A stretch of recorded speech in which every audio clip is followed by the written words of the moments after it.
happening in recent years is we are seeing these applications in which time plays a very important role. We are seeing applications where we are controlling the physical world, we are sensing the physical world, and that requires that the computation's notion of time and the physical world's notion of time be aligned. Unfortunately, at the same time, many technologies that we rely on are making it harder to have precise timing. So the goal of Roseline is to really help applications cope with the uncertainty in timing that is occurring in these computing systems, so that we can have good, robust, reliable, time-aware applications on computing platforms where these kind of uncertainties make it harder to achieve that. We propose a new way of thinking for time management by introducing a new timing abstraction in an operating system, which we call a timeline. Timeline is a virtual reference time base with respect to an epoch. Multiple nodes can bind to a single timeline, and the timeline not only manages their time sources but also coordinates their tasks according to their desired requirement. There are two key attributes of a timeline: accuracy and resolution.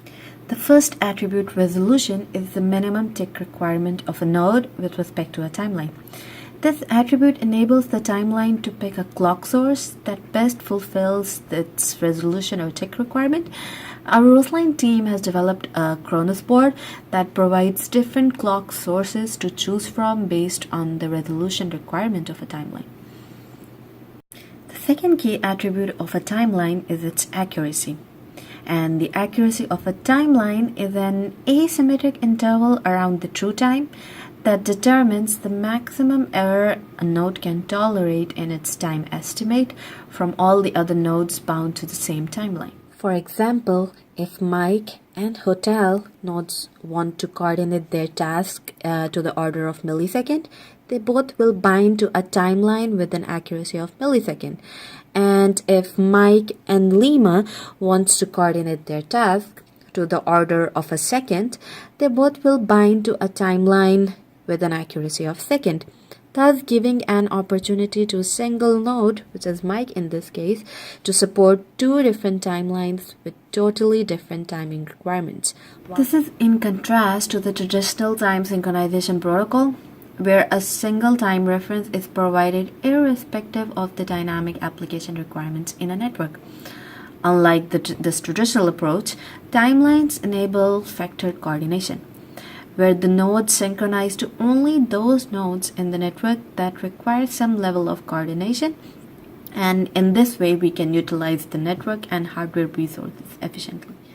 Finally, for providing applications with simplified time management interface, we have provided APIs centered around our timeline abstraction and a complete architecture that goes along with it.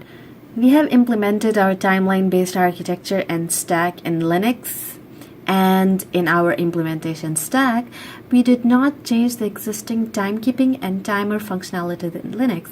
Instead, we provide a parallel system to support timelines for applications. Our testbed is comprised of BeagleBone Blacks, which run Linux operating system, and they're used in many CPS and IoT applications. The source code for our timeline-based architecture and stack can be found in this link. So there are so many applications, so many exciting applications now that fundamentally depend upon a robust understanding of time. Just to take an example, drones or swarms of drones, the coordination among them depends upon time. The control of an individual drone depends upon time. So ways by which very resource constrained, potentially very tiny devices can have a good quality of time, not just individually but across an entire network. Time accuracy can have large impact on position estimation. Therefore, we introduce slats, simultaneous localization, and time synchronization. Slats depend on graph realization solution and extended Kalman filter to provide time synchronization and accurate position estimation. In order to evaluate slats, we developed a custom ultra-wideband test bed based on Decca wave radio. This test bed used Cortex M4 processor and powered over Ethernet, and we developed battery-powered Classify. We used ROS for visualization and control.